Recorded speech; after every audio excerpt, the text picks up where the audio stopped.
So, welcome, good morning. Still just about the morning. Thank you very much for joining the Royal Society of Edinburgh's Curious panel discussion series, and welcome to this event on the future of the seabed.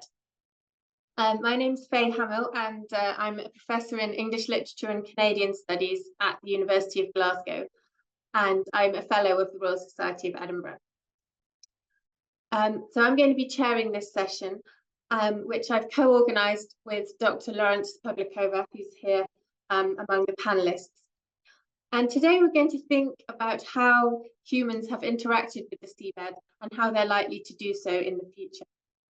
And we'll be exploring ways that the deep ocean is imagined and also how people have struggled to imagine it.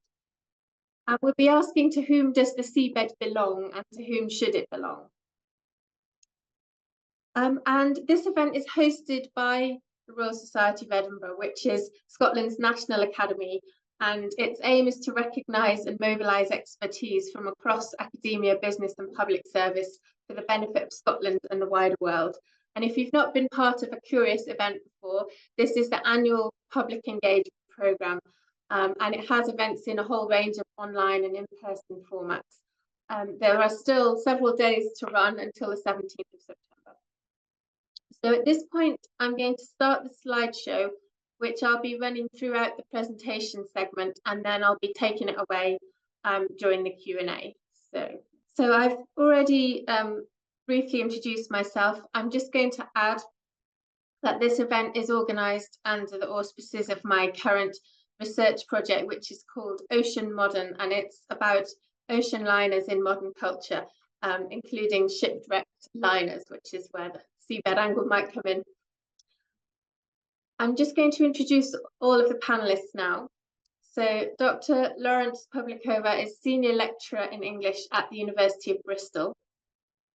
His new book, Fathoming the Deep in English Renaissance Tragedy, is forthcoming with Oxford University Press. And he's also writing a book together with Dr. Jimmy Packham, who's also on our panel, that's about human histories of the seafloor, and has just been contracted to University of Chicago Press, citing hot off the press news. And Lawrence has previously written a book called Dramatic Geography and also co-edited Shipboard Literary Cultures with Suzanne Lubick. And he and a colleague run a Masters by Research programme on the seabed in science and culture at the University of Bristol. Next, Dr. Jimmy Packham is Senior Lecturer in English at the University of Birmingham, and his research focuses on maritime writing and Gothic literature. And as well as the book project with Lawrence that I just mentioned, he's currently writing a book on the Gothic tradition and the coastal politics of the British Isles that will be published by Cambridge University Press.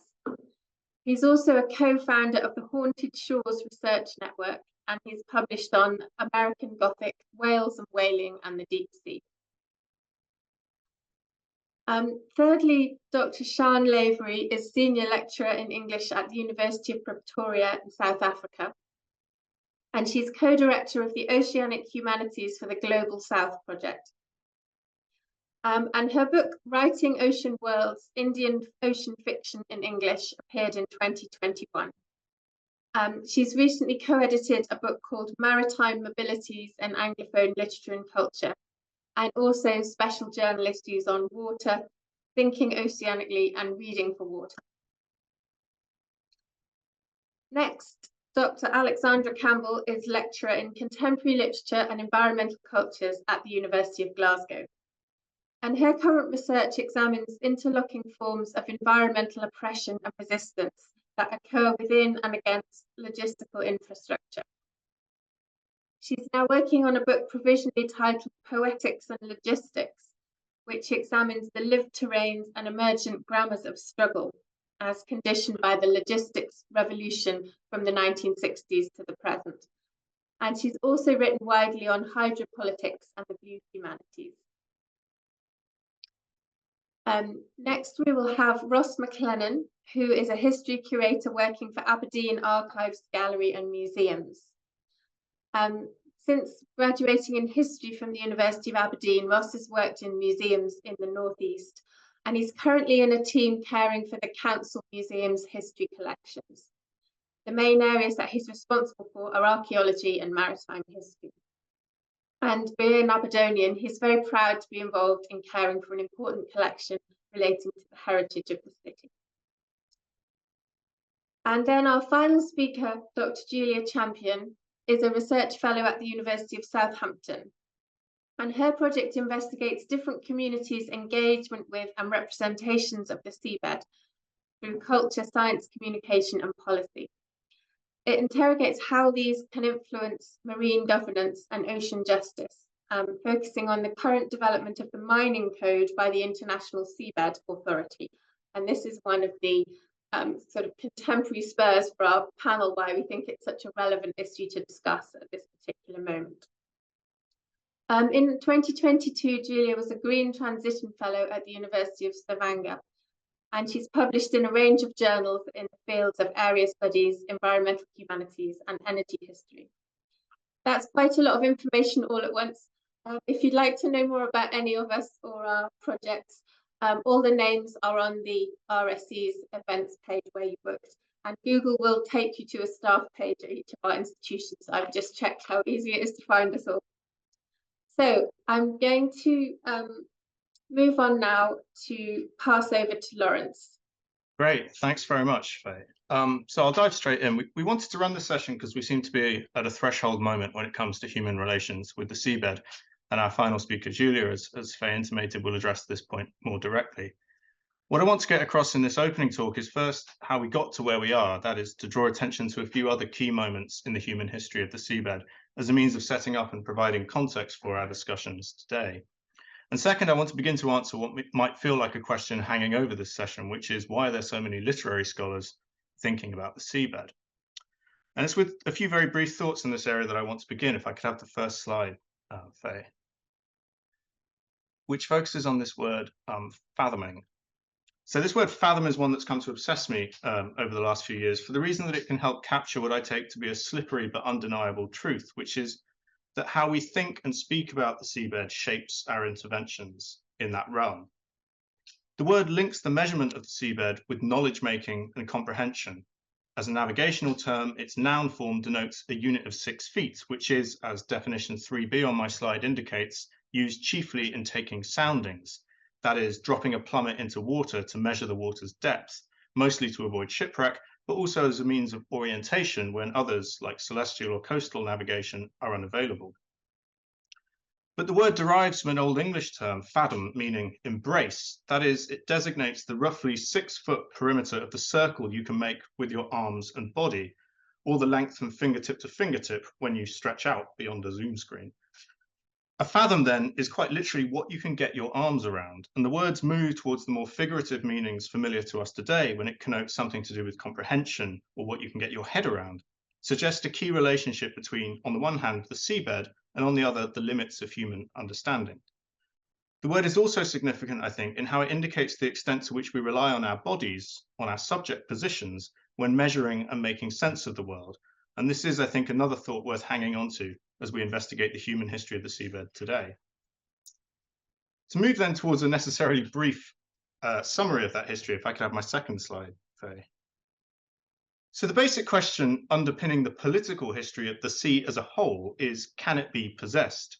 Treaties and treatises have moved backwards and forwards on this matter, with paradigmatic positions taken up in the 17th century by the Dutch jurist Hugo Grotius, who argued that the sea was free to all, and the English jurist John Selden, who argued directly against Grotius that it could in some cases be controlled, even possessed by states. The seabed poses especially complex questions when it comes to ocean governance because, of course, it's sort of land, sort of sea. One argument that Grotius and others, including John Locke, make against the notion that the sea can be possessed is that it's fluid. You can't build on it, defend it, cultivate it. This isn't so obviously true of the seabed. But until fairly recently, arguments over possession of the seabed were, in the pejorative and rather unkind sense of the word, academic, other than when they pertained to shallow seabeds around coasts. What changed, of course, was that developing technology made the seabed accessible at greater and greater depths. I want to focus briefly on the period following the Second World War. A few things coalesced at this juncture, making the territorialization of the seabed, that is, nation states' claims to it, especially urgent and significant. Technology, often developed within the military, made extraction from the deep seabed much more feasible, even imminent. The materials that had been required to fight the recent war made access to seabed resources like oil, gas, metals more desirable. And the period of decolonization made the question of who should have the right to these resources especially charged. The US made the first significant move, with President Truman asserting his nation's right to exploit the continental shelf adjacent to the USA. Interestingly, a White House press release from this time referred to this area as submerged land, which is quite an interesting expression, I think.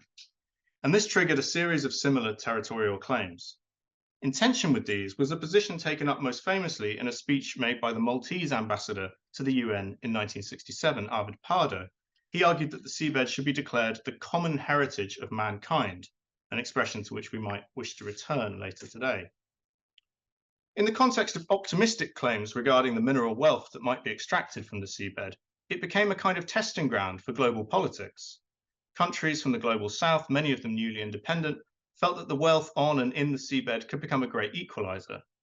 A related current of thought was that global governance of the seabed might be a stepping stone towards a world government, one seen by some as especially desirable after the carnage of the war and given the dangers of the new nuclear age.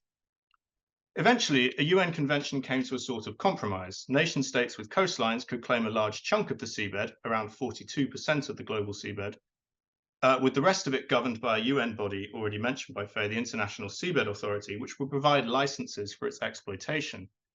Partly due to the regulations attached to that exploitation, which were unattractive to the developed nations which had the technology to do it, and partly due to falling metal prices, deep sea mining in these international waters never quite happened, until now. The Pacific microstate Nauru, in conjunction with a Canadian mining company, seems set to exploit polymetallic nodules living within within an area of the Pacific dubbed the Clarion-Clipperton Zone. And here is a bit of a polymetallic nodule from that area, which I happen to have. This is for reasons we might get into a deeply controversial venture. And a lot of the arguments from the post-war period about who owns the seabed or should be allowed to profit from its exploitation have resurfaced in recent years. But the new context in two senses is the environment. There's greater awareness of the seabed as a complex ecosystem linked to other global ecosystems, and therefore greater hesitancy in terms of interfering with it. And yet, in tension with this position, those who advocate mining the deep seabed argue that we need its metals for batteries to help us transition to a green economy and prevent further global warming. So, to wrap up after that kind of whistle-stop tour, one of the things we want to explore today is how the two parts of my talk, human conceptions of the seabed and human interventions there, might be linked.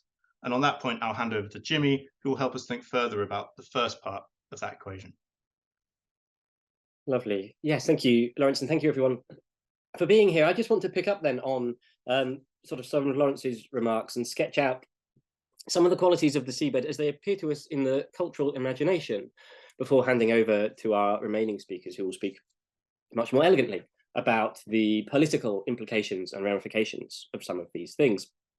And I'd like to begin with perhaps the most common rhetorical device that is used to bring the seabed into view for us. Or perhaps, to put it slightly more accurately, to keep the seabed out of sight from us. Faye, are you able to skip to the next slide for me, please?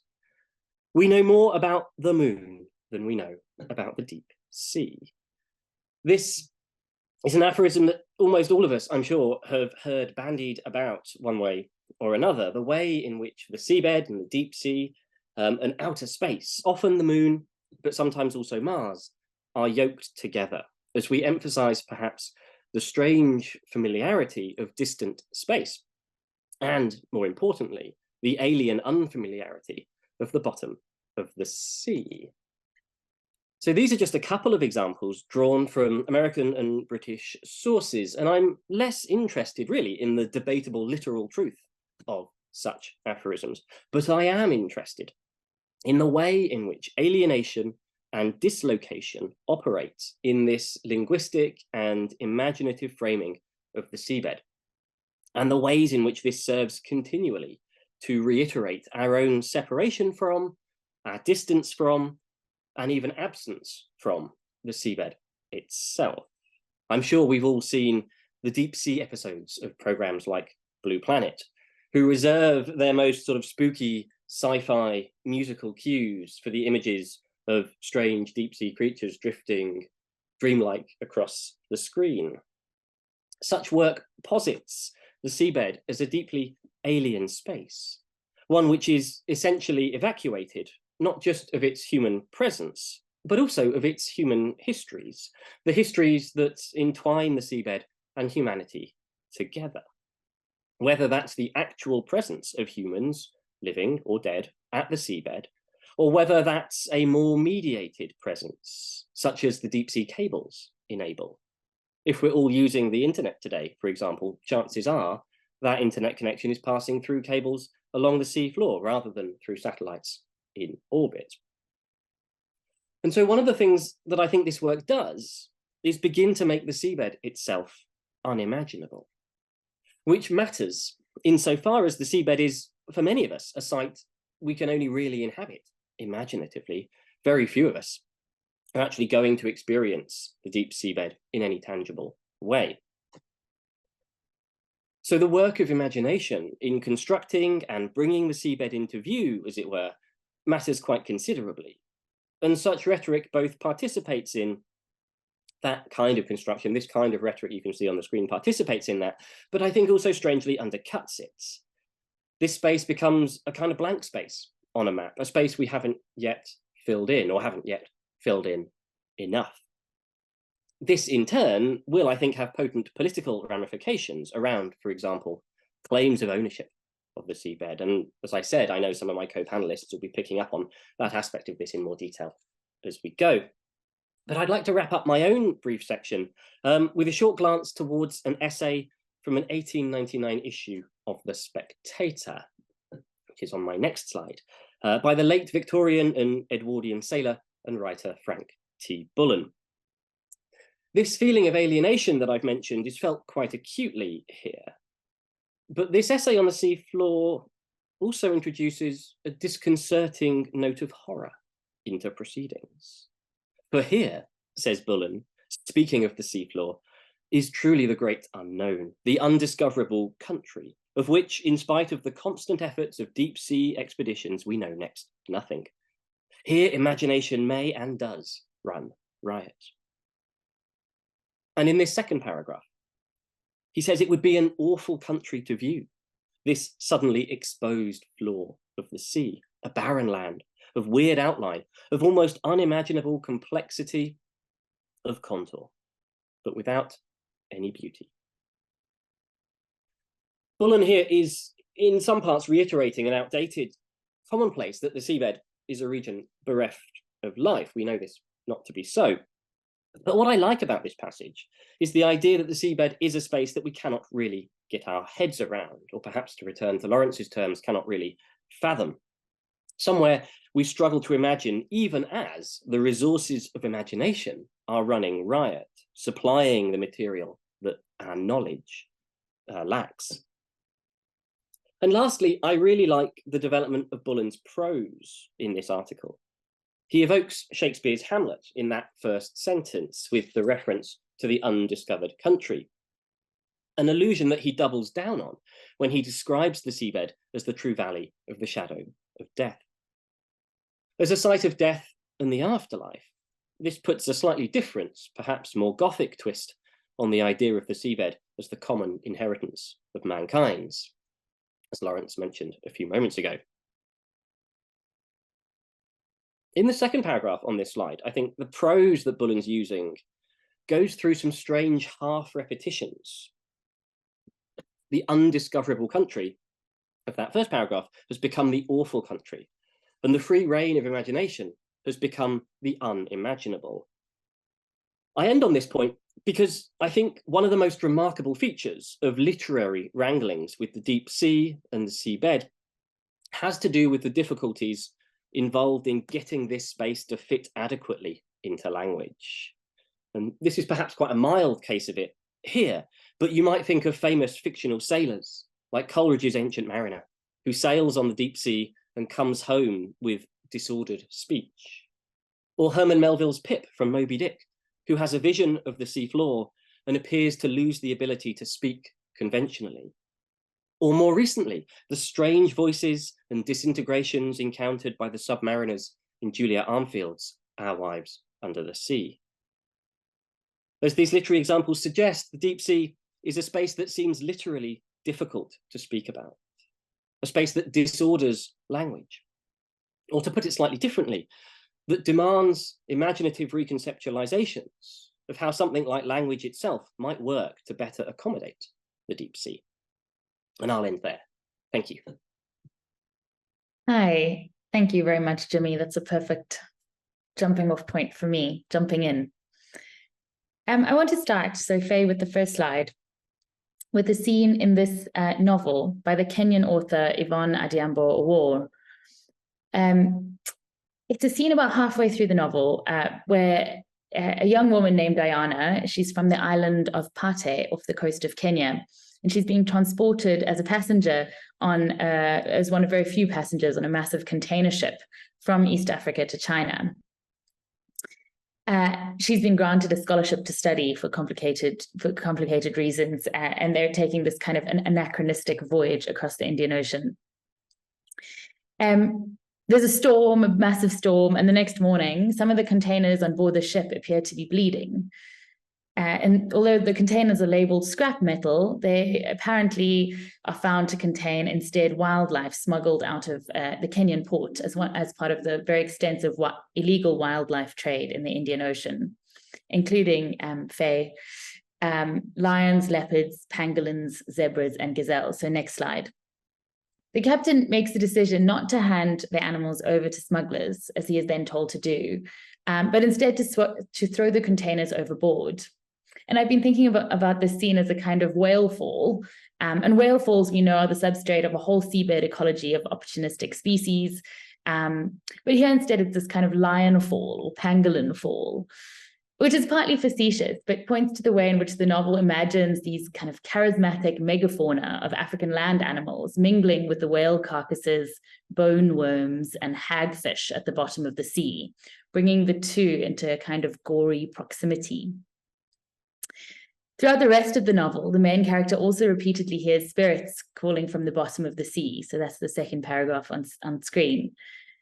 She calls them jinns, these jinns, widely believed in the region, and they're sea spirits which are both comforting and dangerous. And what this suggests, it's a very pervasive view in the novel, and it suggests this inspirited vision of the seabed that links it to the beliefs, concerns, and religious practices that are practiced on land. So the seabed is not only seen in the novel as multi-species, but as multi-spirited. So what's interesting about this, to me, is who is thinking about witnessing the seabed in the novel. Even the novel acknowledges that, next slide, it is not usually a girl, a child from this largely Swahili Islamic island of Pate that's to be found having anything to do with the sea, let alone its bottom. Even though the island is populated by generations of fishermen and sailors who are what they call sea keepers, and that's how they see themselves. Still, nonetheless, the main character is a swimmer and a diver from a young age. She's a free diver and later becomes a ship's engineer and navigator, and sort of turns the stereotypical image of the seagoer or the aquanaut on its head. Instead of being masculine, heroic, white, she's a young Swahili woman. So secondly, what's interesting about the portrayal is where all this happens. Next slide. It's somewhere in the Indian Ocean, explicitly returning along the route of a historical voyage that is not that of the HMS Challenger, which we usually associate with deep sea exploration. This one is a Chinese vessel returning, exploring the east coast of Africa and then returning to China in 1413 to 1415. So that's the recreation of that historical voyage in the novel. And it pushes back on what tend to be the geographies we associate with the seabed and its exploration and science, which tend to be Northern Hemispheric and Eurocentric. So I've used this novel as a starting point, but it's worth noting, as Jimmy also suggested, of the kind of explosion of literatures about the seabed. It's also not the only one from these regions. Next slide. This novel and these others like them push back on what are really persistent ideas about the submarine that Jimmy helpfully outlined. That it is a space for white masculine exploration, that it is invisible and therefore irrelevant, that it is alien, that it is disconnected from everyday life and concerns. And I think all of those things are particularly exaggerated in the context of the countries of the global South. The novels, and if we have time in the questions, I can tell you about what these other ones do, or this one is a work of poetry. What they do is they draw on other species, different kinds of religious and spiritual beliefs to draw imaginative and emotional links to the seabed, portraying it as something we could possibly care about. And if anyone is interested in the reasons that linking is necessary, next slide. There's a fantastic article by our favorite marine biologist podcaster, Alan Jameson, which starts with this cartoon from the New Yorker, which says, if anyone can't read the caption, it says, "I don't know why I don't care about the bottom of the ocean, but I don't." And it sort of encapsulates a kind of pervasive indifference, I think, to the seabed. If the seabed is to have a less destroyed future, it needs to be reimagined as a space that is both not alien, not extraterrestrial, but part of the world, as Jimmy pointed out, but also as part of the whole world, sort of belonging to everyone. And to do that reimagining, we might need to turn to a different set of texts and artworks that portray the submarine as woven into the fabric of everyday life and history and belief systems, and also as kind of subaltern, connected and inclusive. Hello. I'm going to not talk about the depths of the ocean in a twist, but a little bit about how the imagining of the surface has really dominated our contemporary conceptualizations of ocean space. So a slide, please, Faye. Okay. So hopefully everybody remembers this from, was it 2020, 2021? So much has happened, but all the memes were excellent. So this is the blocking of the Ever Given ship in the Suez Canal. And I'm going to be talking today about logistics and logistical systems. So if our current era of capitalism is fundamentally shaped by logistics, it's because the very form of maritime infrastructures that have grown across the world in magnitude, both horizontally and vertically, have done so with such intensity that they have brought with them entire new professions and imaginations to manage the different kind of complexities and algorithms of seaborne trade. There are a proliferation of new laws that kind of try and manage these exceptional scales of megaports, free ports, and massive canal infrastructures.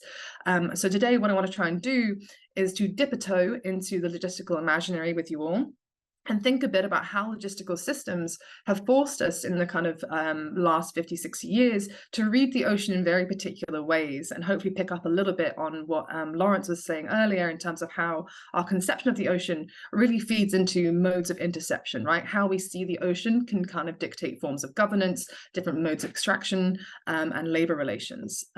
Slide, please, Faye. So according to UNCTAD, one of the most unfortunate acronyms, the United Nations Conference on Trade and Development, global tonnage in seaboard trade has increased over 400% in the years between 1970 and 2017. It has fundamentally, the geography of trade that we have with us is massively altered by the advent of containerized shipping, with over 90% of traded goods now carried by sea. So everything that you are wearing, everything you are watching this on, the lunch that you will likely eat later on today, the flowers you buy, they are all with you because of the ocean. So where goods have traditionally been loaded in bulk forms, and you can see an image of that longshoreman stacking barrels of, I think, corn syrup on the left there, where previously bulk modes of shipping were the standard form, the advent of the 20-foot equivalent unit, or TEU, in 1961 prompted a massive transformation of our global system of trade, to the extent that people now consider the container to function as, quote, a metaphorical image of the economy, or, quote, parable of our globalized world. The shipping container standardization of space and time effectively formalizes logistics as a smooth and frictionless system that is unendlessly expanding seamlessly around the globe. But basically, in other words, the TEU predetermines the need for specific structures of mobility and patterns of movement that are conducive to allowing for forms of logistical reproduction and transportation. In other words, basically, the container demands and determines how we read and engage with ocean space. It essentially evacuates the depths of the oceans into a smooth transport medium. By demanding the creation and maintenance of straight and dimensionless lines, logistical systems produce certain formulations of oceanic space. Slide, please, Faye. And hopefully this works. This is me trying to be techie. So this is a screen capture taken from marinetraffic.com, which you can all go and have a look at in your breaks later on. All the ships that you can see here, the green are all cargo ships, the red are tanker ships, purple are pleasure ships like cruises, and orange are fishing vessels. And this is just me clicking around, taking you on a global trip of contemporary trade. And this was recorded. These are live ship movements from last Thursday. So this is very up to date. But essentially, as a bridging unit between land and sea operations, the shipping container is emblematic of this kind of logic of integration that is central to logistical forms. It has the capacity to move seamlessly across physically distinct terrains, giving rise to imaginaries of the world as a, quote, unified global surface. So by drawing kind of spatial difference into synchronicity, right, between land and ocean, this kind of surface ideology that is embodied in the form of the container that can move seamlessly from ocean to land to train and be moved all around everywhere and block us in traffic, the container evacuates the kind of ecologies and social forms that it moves through. It gives rise to processes of uniformization, regularization, and optimization. We don't get a sense of where the box is journeyed through. We just care about its contents and its arrival at our front door with whatever's last night's Amazon midnight ordering was. So the box's form not only ensures the efficient transportation of goods, but carries with it this ideology of flattening that renders sea and shore into physically compatible, friction-free transport surfaces. So as the marine geographer Kimberly Peters contends, the global shipping has created a, quote, flat ontology of connection and understanding as global trade as driven by sufficient flow. And for Peters, this image of seamless interconnectivity is in part driven by critical readings of containerization that reinforce this idea of a 2D or surface ontology that really determines how we see the ocean. And you can kind of get a sense of this, hopefully, from this madly moving screen in front of you, right? All these trade pathways and lines and corridors that kind of seem to organically emerge are actually heavily policed, surveilled, and reinforced. So yeah, this idea of how the logistical field reduces oceans into flat spaces of connectivity and circulation, where the movement of stuff across space rather than through space is primary. So I'm just going to end my thing with a few provocations. The fact is that the ocean is not just this surface space, right? It is a space of turbulence, disruption, of tide and salt, of rust and currents. So what happens to the economic form of capital and its attendant socio-ecological relations if we instead think about the ocean through its depths rather than its evacuated surfaces? How might we read with the various maritime frictions, with the rust, with the salt, with the moon, and other forms of social resistance, such as port blockades or labor strikes, to disrupt or destabilize this sense of global surface imaginary and efficiency? What then basically is a different parable that emerges, a different metaphor of our world that comes from the depths rather than the smooth surface. Thanks. Thanks, Alex, and thanks to Faye and Lawrence and the RSC for having me, and thanks for everyone for taking part. My name is Ross McLennan, as Faye pointed out, and I work for Aberdeen Archives, Gallery and Museums. So I'm a history curator, and I work in a small team with 3 other history curators. We all share different subject areas of that collection. For me, it's maritime history and archaeology. And what I'm going to concentrate on here is the oil and gas collection that we have in that relation to the seabed from that perspective. So we've as many of you may know, Aberdeen became the sort of centre of the oil and gas, the UK oil and gas industry from the 1970s. And we as an organisation, as a council, have been collecting material related to that from then. So we've collected we've gotten about 1,400 plus objects associated with the oil and gas industry. And most of that is kind of smaller material. We can't obviously collect large scale material from the industry because of space. But what I'm going to do is going to talk about the Maritime Museum, where some of this collection is displayed. So if I can get the next slide, please. So when visitors come into the Maritime Museum, they're confronted by this model, this 1:33 scale model of the Murchison oil platform, which was east of Shetland. I can't remember the distance, but so the top side, as you see right at the top, is the top side is what it's called. That is actually an engineering model made by the oil company Conoco in the late 70s. And what the structure below that is the jacket. That was built by a local model maker for the reopening of the museum in 1997. And what the museum, the centerpiece, that is the centerpiece of the museum, and the story of the oil industry, it kind of follows that up through the levels. So from the seabed, and then goes up to the top side of that particular platform. So if I can get the next slide, please.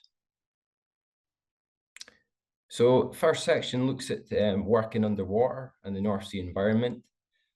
So diving, ROVs, or remotely operated vehicles, which do a lot of work for the oil and gas industry. This is a helmet, and it was commonly used in the industry in the 80s and 90s. It's not on the display, but it was recently acquired by the council, and it uses a gas reclaim system, which was quite innovative at the time to recycle the exhaled gas from the diver and put it back to the diver to not waste money, essentially. And if I can get the next slide, please. In the next level, we concentrate on drilling and exploration and the geology of the North Sea.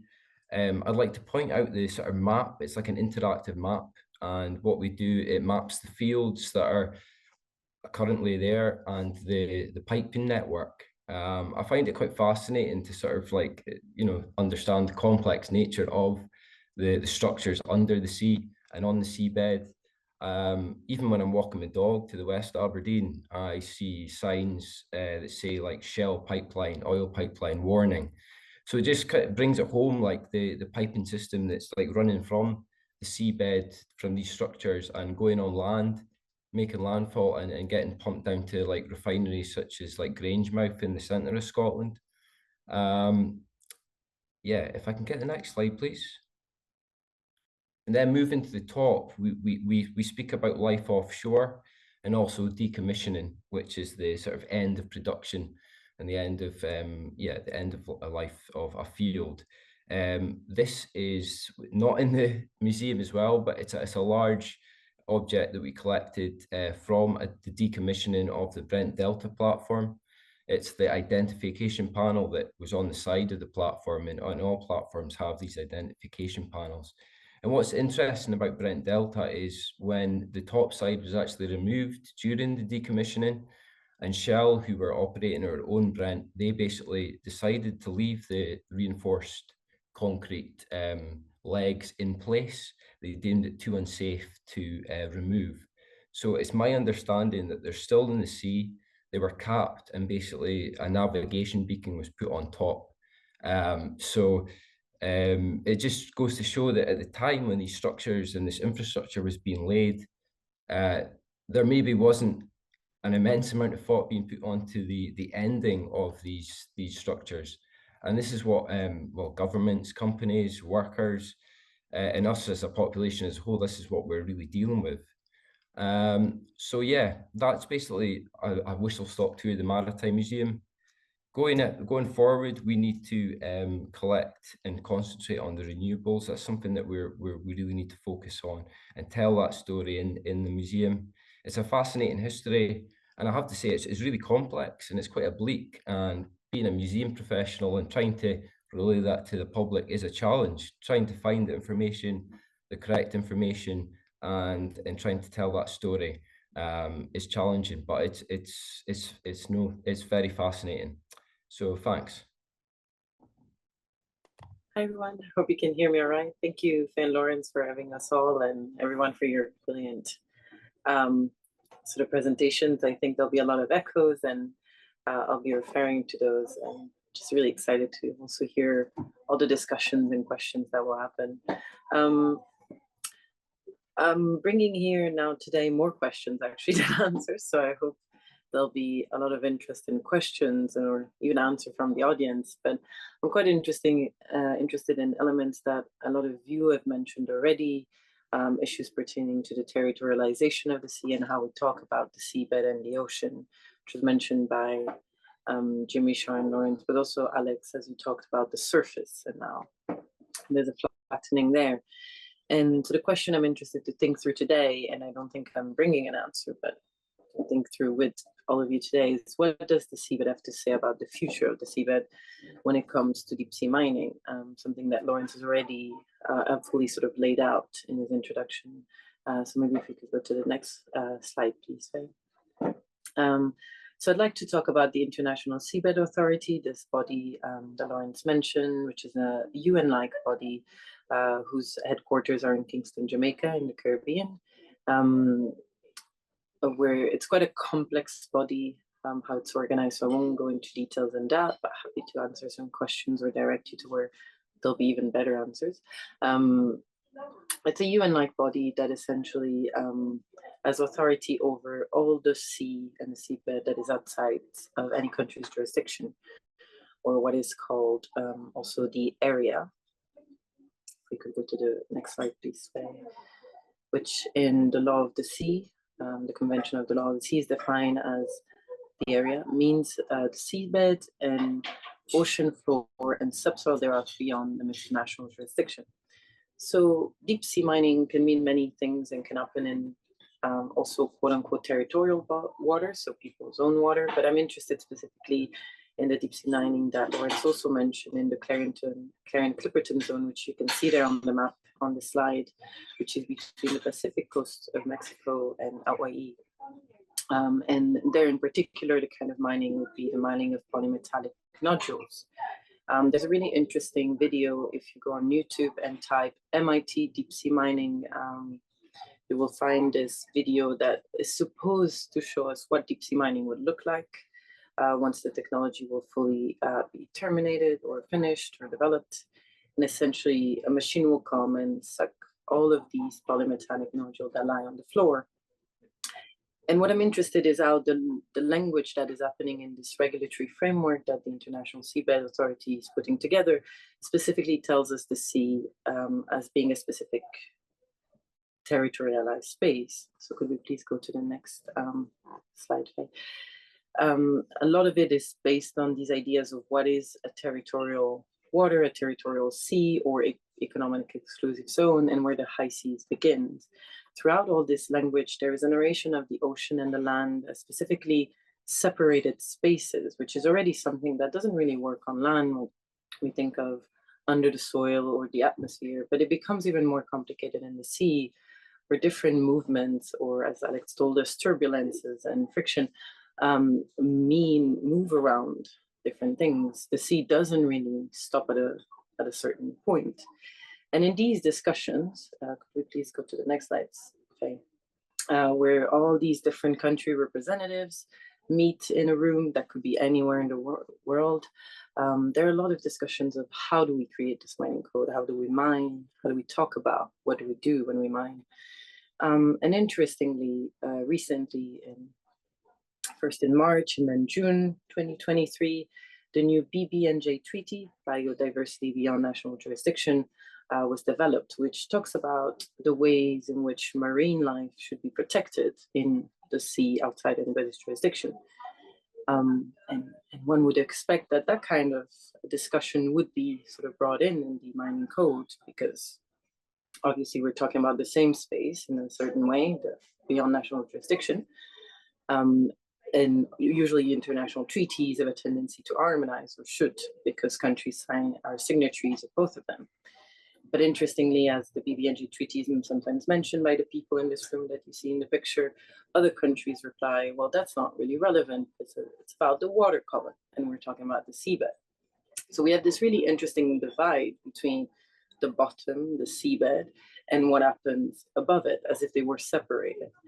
And so this kind of territorialization brings in other issues that are related to how do we understand the sea and the limits we have, things that Jimmy was talking about with the language around the sea, and how our own language is limited when we try to talk about the sea. And really importantly, Sharon concluded, and I'll go along with that, those same important words, that other languages, other ontologies, other beliefs can help us understand the sea differently.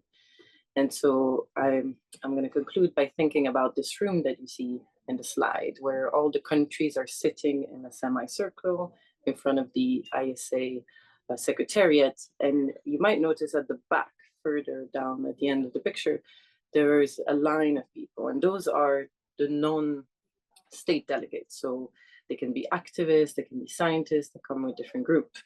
A lot of them sometimes represent countries who never seat at the table, including Hawaii, which would be the closer country to the Clarion and Clipperton Zone. But because it has been invaded by the US, it does not sit at the table and does not have a voice. So really interestingly, we have all of these colonial underpinnings that support how we continue to divide the sea in different spaces. And so I'd like to finish on my next slide, please, Faye, where outside of that room, there was an activist kind of event that was led by, on the left-hand side, different Pacific indigenous leader from Hawaii, the Cook Island, but also Aotearoa, New Zealand and Australia. A lot of them were Maori or other kind of Pacific indigenous activists, asking for permission to be on the soil of Kingston in Jamaica to a troop of Jamaican Maroons, traditional dancers coming from the north of the island, East Portland. And in their request to be there, they asked to be there to take part in these discussions, something that none of the people in the room have done. So some of the questions I'd like to ask people here as well, but also that we need, I think, to ask ourselves in the future to think with the seabed is who gets to think and talk for and on behalf of the seabed, and what kind of traditions and practices should we embed in the policy that is making these decisions for us, essentially, because the area and the seabed are what they call the quote-unquote sort of legacy heritage of all mankind, as Lawrence noted. So what does it mean for mankind or all kind to have a voice? And what could that look like if we think differently, as Sharon has noted? And I'm done. Thank you very much. Thank you all so much for those really fantastic talks. I didn't keep stopping on the way through to say thank you, so I thought that worked well. But now can I just say a big thank you to all 6 of you? That was just wonderful. We've actually got some really good questions already in the Q&A. So I think that in order to make sure we do get to respond to them all, we should probably move straight to those at this point, even though we already had, you've all raised some questions which I think one another, other people on the panel might answer very effectively, but I think maybe we start with the questions that are coming from the audience. So we have a question from Rose, which I think Jimmy and then possibly Sian might want to respond to.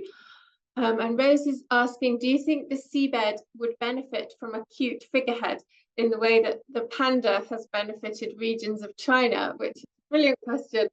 And she's added, rather than focusing on their alien weirdness, which, as you've all been saying, distances our emotional connection. So Jimmy, did you want to say something on that one? Yeah, I did want to say something, but I don't know that it's necessarily an answer. I just really like it as a question because I think it raises lots of sort of interesting further questions that sort of ripple out perhaps from it. And I think it got me thinking about a paper that I read only recently, also by Alan Jameson, who Sian mentioned, called "Fear and Loathing of the Deep Ocean," why don't people care about the deep sea, which I think also riffs on that cartoon. And one of the animals that it speaks about in this piece is the blobfish that I think is familiar to all of us. We've all seen that sort of Google image of the blobfish, this deep sea creature that looks sort of very forlorn and sort of slightly irked to be having its photo taken. And in this article, the authors sort of speak very evocatively, I think, about this is a sort of, I suppose, might be considered one of numerous kind of figureheads of the deep sea, right? It is a creature indelibly associated with that region. But this image we have of it doesn't do justice to the kind of elegance of the creature as it exists in its natural habitat. So I suppose one of the things that Rose's question got me thinking about is the sort of relationship between surface and depth that a creature like that blobfish is raising, that it becomes this figurehead, but also by being raised out of its element, sort of completely changes its shape and form, and perhaps also the emotional kind of resonance of that creature. The other thought I had in response to Rose's kind of, really great question, was, as sort of coming at this as a Gothic scholar now, is why can't we sort of emotionally connect with, embrace the kind of ugly, weird alien creatures as well? It raises some really intriguing questions about kind of cuteness and kind of the politics of cute, I suppose, that are really interesting in the conservation movement and in kind of ecological movements more generally as well. So yeah, like I say, no real answer there, but perhaps a good chance to hand over to Sian, who might be able to do a bit more on that front. Rose unfortunately pipped me to the post. She mentioned the Dumbo octopus as a potential candidate, and I do think that's a killer option. Dumbo octopus is an extremely cute option. However, the one that might be the best, I mean, obviously we're talking hypothetically very much here, but the one that might actually be a really good candidate for the cute and relatable fish of the deep sea is the snailfish, which is really just found in shallow water and in deep water, and it's pretty sort of silly looking, but not terribly scary. So it's like, I have a tendency to think, well, you know, the anglerfish would be great because it's so horrifying and awesome and intriguing. Maybe that generates interest in the deep sea, but something that demonstrates the fact that the deep sea is not that different really from the rest of the sea and the rest of the world is something like the snailfish, and it's reasonably cute. Not as cute as the Dumbo octopus, but it goes really deep. Just also to jump in, and this partly gets to Donald's question about deep sea mining, which we might sort of turn to more fully in a moment. But I suppose, you know, one of the arguments made in favor of deep sea mining is that you're not really destroying habitats. And of course, polymetallic nodules, as has now been demonstrated, are habitats for octopus. So, you know, the fact that we would be destroying a habitat is kind of, I guess, one way of making an argument against deep sea mining. But it also makes me think of, I guess, that common heritage principle, and exactly whose common heritage we're talking about, and whether that common heritage might extend beyond the human world. And I'm thinking here of a book written by one of Julia's colleagues recently, a guy called Chris Armstrong, called The Blue New Deal. And I'm just going to quote briefly from it. This is from page 91, in case anyone's taking notes. He writes, the notion of common heritage does not imply that we own the ocean or that human interests are the only ones that ought to count in oceanic politics. It simply states that we possess a common stake in the ocean's future. It would be better, I believe, to say that the seabed is part of the common heritage of all life on Earth, rather than humanity in particular. This is an adjustment that the notion of common heritage seems capable of making. And I think, you know, to go also to Julia's question of, you know, who speaks for the deep and so on, you know, perhaps there is a way of kind of bringing creatures of the deep, non-human animals into that conversation as we think about it as a common heritage, which is enshrined in the EU, in the UN law. Thank you. Excellent. This is a good question indeed.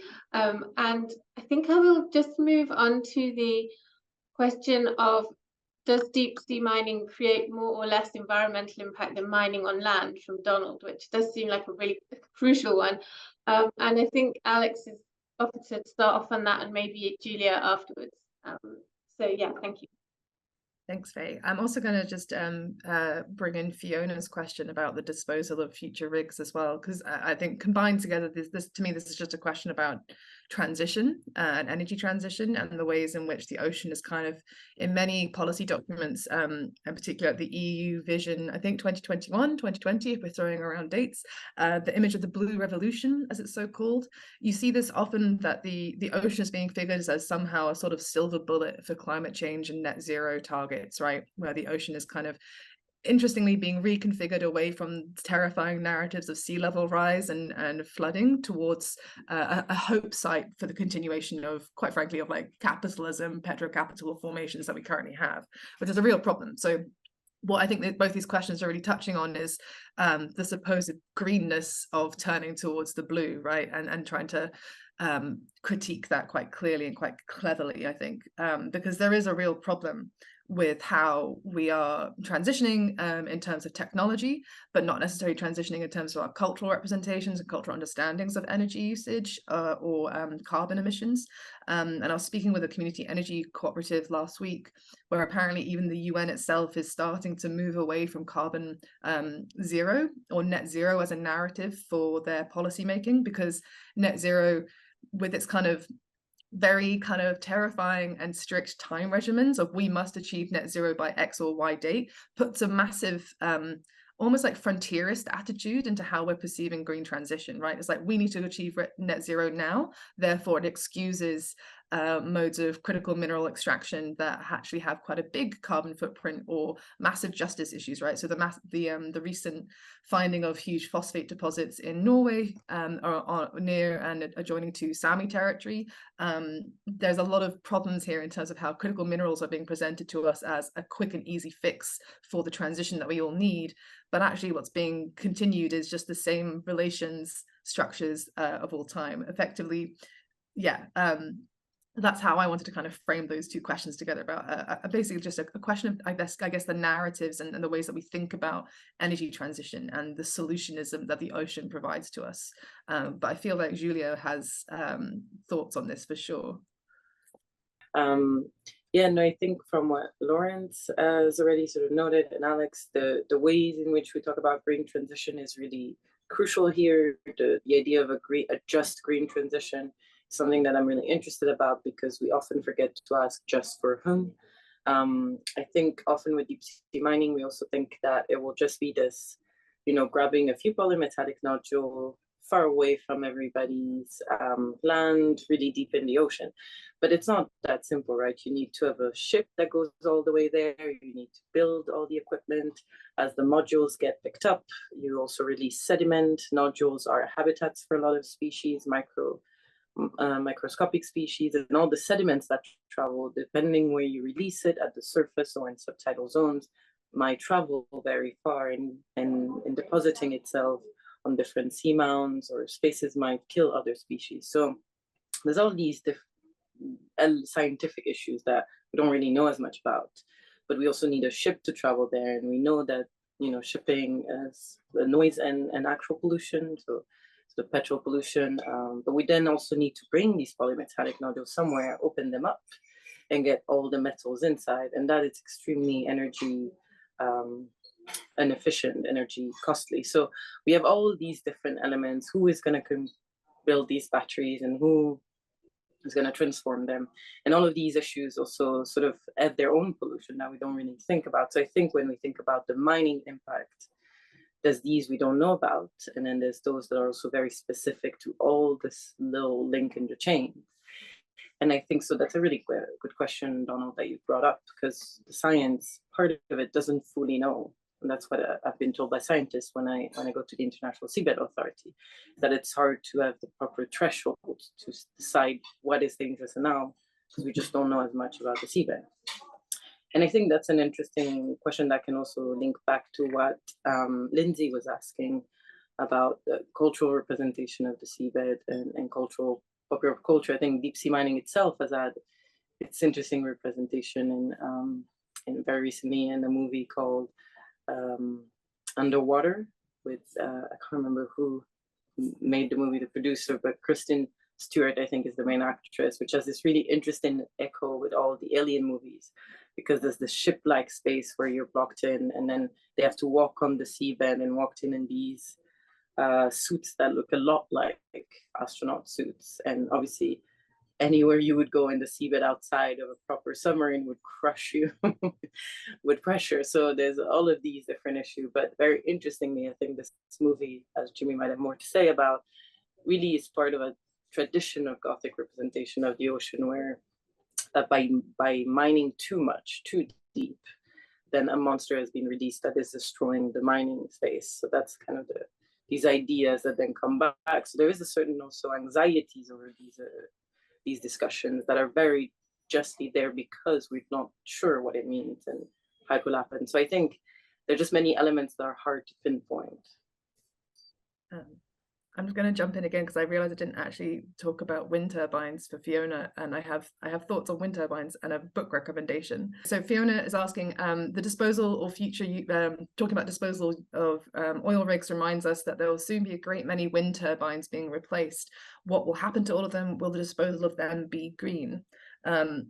The short answer is no, sadly. Again, in this kind of discussion with energy community projects last week, wind turbines are made from really quite almost like on the level of asbestos, like a kind of a mixing of different materials that when you cut them up release really terrible small microfragments that are incredibly lethal. Wind turbines also have a current shelf life of around 20 to 25 years, so they have an even shorter lifetime cycle than other energy forms, which is really problematic and a big question. And again, I think this is all tied into, in some ways, the narratives, and obviously I'd say that I don't do literature, but the ways that we frame crisis. There's too much of an easy solutionism and not thinking about a long-termism around these things. So the novel I was going to recommend for people to think about, or for Fiona in particular, is called Doggerland by Ben Smith. And it's essentially a kind of like Waiting for Godot meets The Road, but in an offshore wind farm. Which is really interesting, with a young boy and an older man who just constantly rotate around a massive offshore wind farm site, constantly repairing broken turbines. You're not really sure for what or for whom this power is going to, but it's a kind of a really interesting reflection on renewable infrastructures and the supposed ease in which renewability translates to a kind of utopian imaginary. It kind of pushes against that. But I think really what the question of disposal raises for us is this kind of need to think about transition or renewable technologies in a more circulatory function, right? Rather than sort of like, what is the immediate thing that they're supposedly solving? What is the lifetime cycle of this solution? What is the actual kind of longer temporality of these solutions that we're providing? And I think that's actually one thing that the humanities in particular is really good at. We're not necessarily great at creating wind turbines, but we're really good at actually creating or thinking about the way to formulate problems and to ask questions in a way that can provide, I think, a different type of solution that doesn't end up with wind asbestos. Right, so what happens when you think about energy transition or technologies that you need to develop by thinking and prefiguring waste, or by thinking about the disposal at the very beginning rather than at the end of the life cycle? So yeah, that's just some reflection. That it's a really good novel. I hope people enjoy it. Thank you, Alex. But before we move on from this question, I just want to actually read something else that an anonymous person in the audience has commented, who's coming from a perspective different from ours in terms of expertise, and who says, I work on an industry that works with and on the seafloor, and I see proposals from deep sea mining. I'm sure that deep sea mining will be magnitudes more terrible from an environmental perspective than on land mining. There's already so much out of sight, out of mind, or you can't see, or more realistically, you can't verify or stop what we're doing. It's going to be environmentally catastrophic and driven by greed. So yes, that is very sobering, and I'm sure it's something that we're all going to agree with. And although we're coming at this from these more cultural perspectives, I think it's extremely valuable to have insight there from someone who's actually working in these industries. So thank you very much for that, even though it's not very cheering. But yeah, I think this question, several people's questions have related to this point, and thank you for those rich answers. I'm just going to shift on to a slightly different question that is about submarine cables, which I'm thinking that Jimmy might want to take up This one is from Malcolm, who says there are over 485 in-service submarine cable systems with another 70 planned. How do we deal with security vulnerabilities to these critical seabed elements of our communication networks? Yes, thank you, Malcolm, and Faye for reading that out as well. I don't know how we deal with the security vulnerabilities of the deep sea cable network, but people are supremely anxious about it. The reason I suggested I want to offer some answers to this is really just an opportunity to relay some of the sort of most wonderfully, I suppose, exuberant and hyperbolic prose that I've encountered, and I know Lawrence has read it as well, around kind of anxieties about submarine cable security. And it comes from an essay written in 2017 for the think tank organization Policy Exchange, written by Rishi Sunak, who, before being Prime Minister, was getting himself in a tiz about deep sea cables. And I think it just chimes really nicely with the kind of ideas underpinning Malcolm's question. So in 2017, Sunak wrote, "It is difficult to think of a threat that could be more justifiably described as existential than that posed by the catastrophic failure of undersea cable networks." And he asks later in the paper, could civilization recover from the failure of a technology that has been so rapidly adopted without a backup plan? And this paper draws in commentary from other sources, including a former US admiral, who says that the security vulnerabilities of deep sea cables should worry us all, presumably all of the time.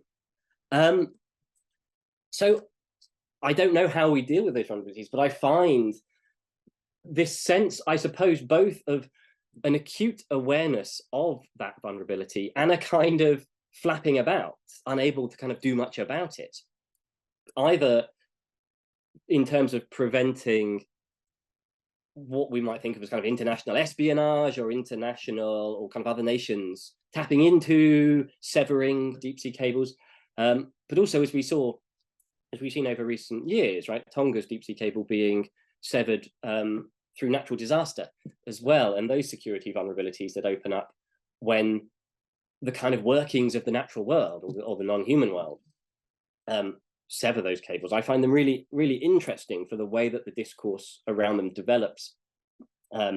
This kind of being plunged into a barbaric sort of Mad Max style wasteland that will happen when these deep sea cables get severed. There's I think again this emergence between this space that, as a couple of comments both from panelists and from people asking questions have raised, around this kind of out of sight, out of mind quality of the seabed, is sort of out of sight and also kind of out of reach as well. You know, this sense that everything could potentially be much worse because we seem to have so much less control over it, so much less presence, even as we have kind of situated ourselves there in various ways. But I don't know, Lawrence, did you want to kind of pick up further on this? I know you've read slightly more than I have on the security question. I was assigned the chapter on deep sea cables in the book that Jimmy and I are writing. Yeah, just very briefly. I mean, I've got a colleague at Bristol called Tim Edmonds, who is head of the wonderfully named Centre for Global Insecurity, and he ran a conference on kind of maritime security, to which he kindly invited me, and this was a question that came up a lot at that conference. And also the question was sort of pitched as, why haven't they been subject to terrorist attack, given how vulnerable they are, and given how effective such an attack would be in bringing down global financial systems, as well as military technologies, and so on. And it's a question that's kind of stayed with me, and I've been trying to think about for a while. I mean, I think kind of sort of hybrid warfare, so kind of more sort of state-on-state actors, it is used quite often, I suppose, or kind of the attack on underwater infrastructure as a way of kind of weakening an enemy, particularly in wartime, occasionally beyond. But I suppose perhaps the reason, and perhaps it's going to happen today, who knows, but perhaps the reason it hasn't become a sort of subject of a terrorist attack is because although it should have this kind of huge symbolic valency as the sort of nerve center of global capitalism, It doesn't, I suppose, and this comes back to that thing that was mentioned by another of our questioners and that Jimmy just quoted, the kind of out of sight, out of mind thing. I think although our lives are dependent on this infrastructure, it's not an infrastructure that's kind of sufficiently well known as a symbol to be a kind of viable or attractive target for a sort of spectacular attack. So yeah, it kind of opens up all sorts of interesting questions. And I suppose, just to finish the point, like Jimmy, I don't have an answer for this. I don't work in security studies. So I guess all the stuff I've read in security studies, people are panicking, as Jimmy said, usually not quite so much as Rishi Sunak, but sort of about the fact that this isn't on the agenda of policymakers. But what I find so interesting is when they kind of talk about us and, we should be worried, they should worry all of us. Again, this kind of comes back to the question that I feel a few of us are touching on, is like, who is included in that us? Why might it be a target? And whom might it benefit for it to be sort of destroyed, or at least weakened, or temporarily put out of service?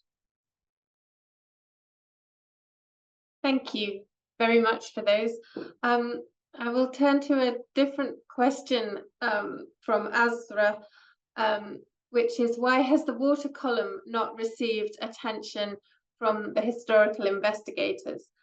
I know Sean had some ideas on this, and possibly Ross might have some as well, but could you also just say what a water column is to begin with, just in case anybody doesn't know that?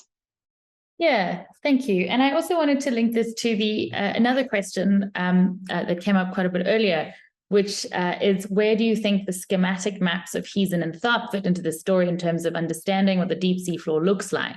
Those maps were published in National Geographic in the 1960s, and were they a revelation? And I think there's something very interesting about putting those two questions together, because one maps the seabed in its contours.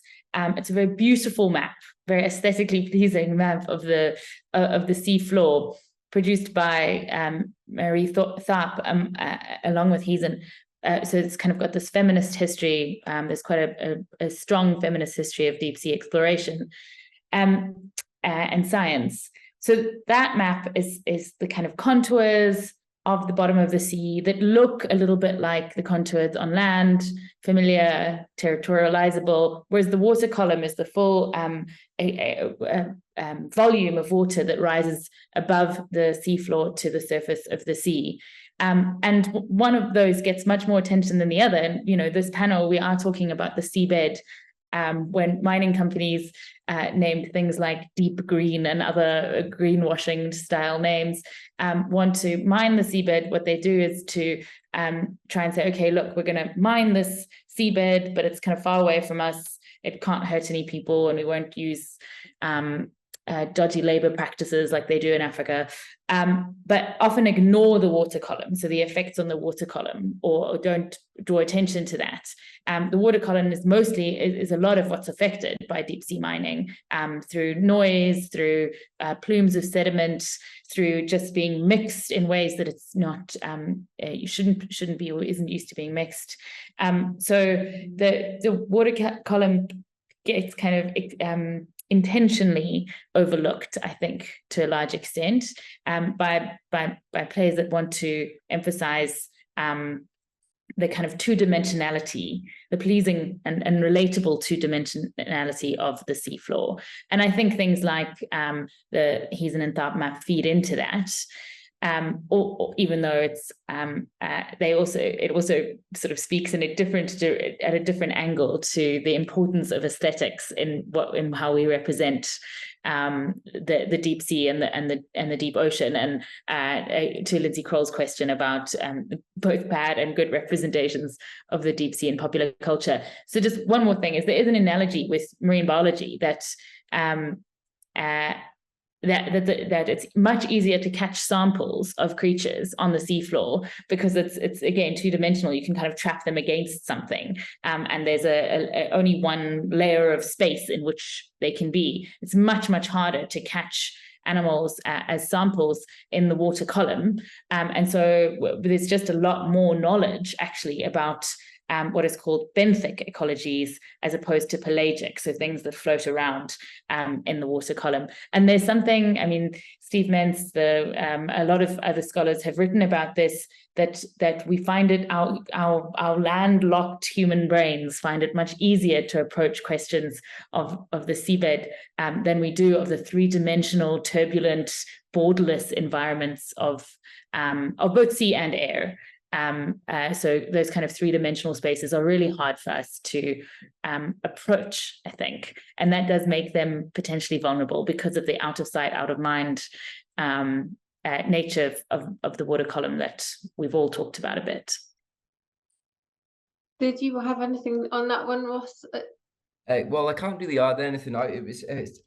It's the first I've heard of the water column, to be honest. So it just goes to show how much you learn in this job.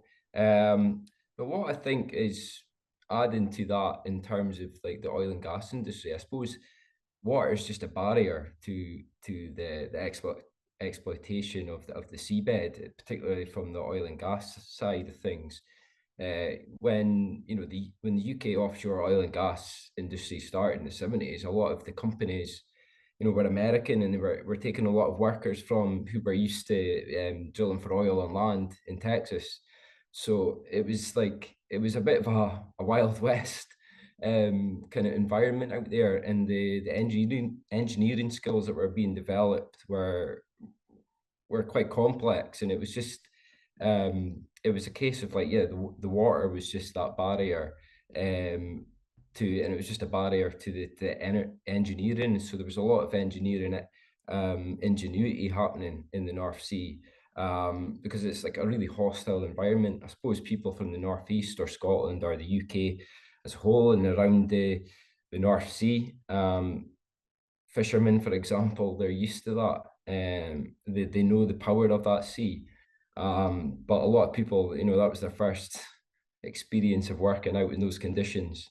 But fundamentally, the material that was needed and extracted was on the seabed, and the sea was just a barrier to that, and it still is, I suppose. That's really thought-provoking, actually. I'm just pausing on that for a minute. Yeah, thank you. We need to think some more about this one. So we have got another question from an anonymous member of the audience who's asking, do you think the idea of the deep sea being conquered, a race for how deep you can go, ends up dominating too much of public discourse versus the reality of what is ongoing on the seabed? And we seem to hear more in the media about these sort of expeditions than the industry side or environmental side. And I think that is a really excellent question, which is very topical at the moment, and which probably any of you could answer, but does anybody want to jump in on that one? I have a little, so I kind of feel this is a slight question that's hinting towards the incident over the summer, right, with the private submersible, which actually is intricately tied to industry. People have come out that there's actually the reason that they were going so quick and so fast and so cheaply with trying to create small managed submersibles is precisely for the expansion of undersea and deep seabed mining.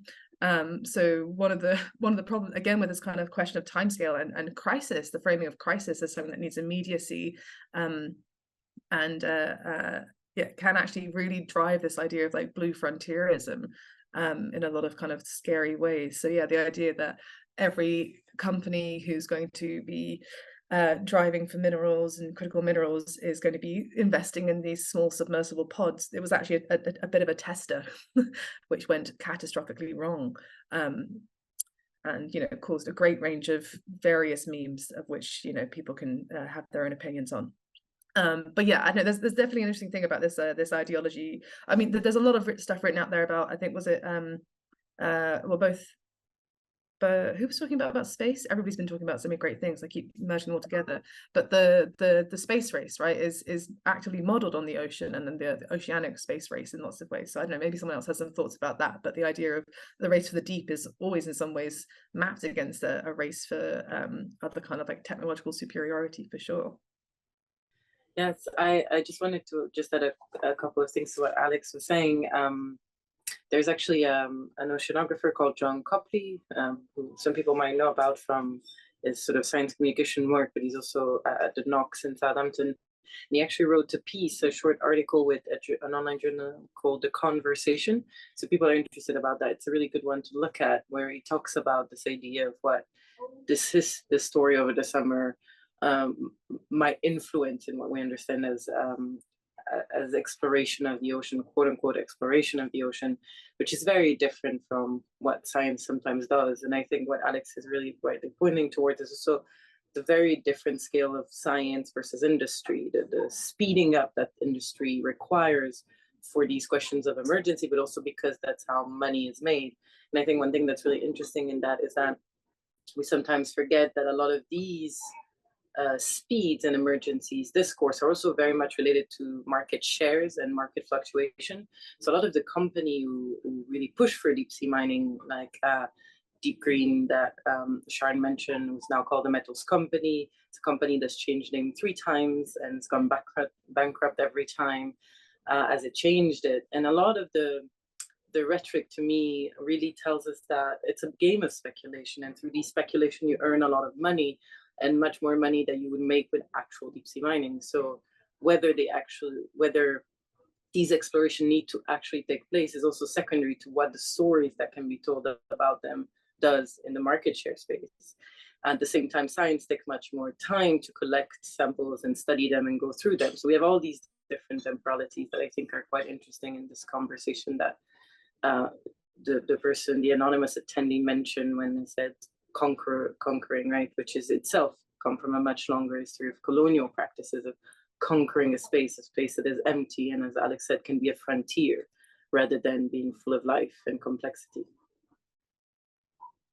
Thank you. We have only got a minute or so left, and I'm just going to mention one last question which we really like, which is, I'm going to ask Sean to respond very briefly, from Alessandro, who says, I wonder if anyone has thoughts about geological time in the story and in culture.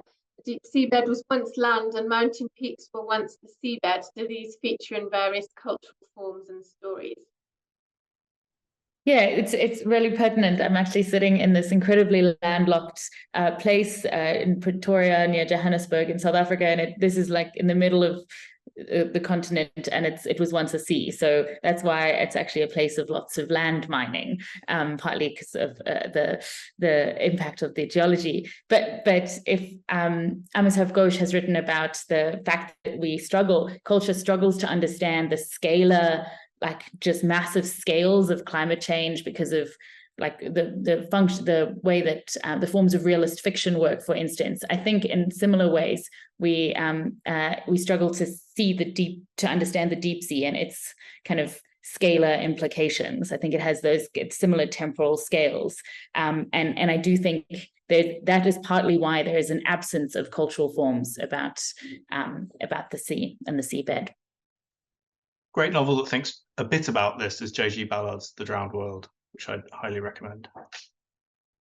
Thank you. I'm going to have to finish the discussion here, which is very sad. There was one other question which we didn't quite get to, but I think might have taken us into a whole other realm that I've just been apologising to the person about. But otherwise, we got to all of our questions. So I really want to thank the people who have attended this session, especially for these fantastic questions, which I've just been writing down, keeping notes of, and also for your fantastic answers, panelists. And I do want to say thank you very much to each of you for presenting as part of this, and also for all the work that went into organising it on the part of the Royal Society of Edinburgh, especially Jess and Hannah, but also on the part of all of you.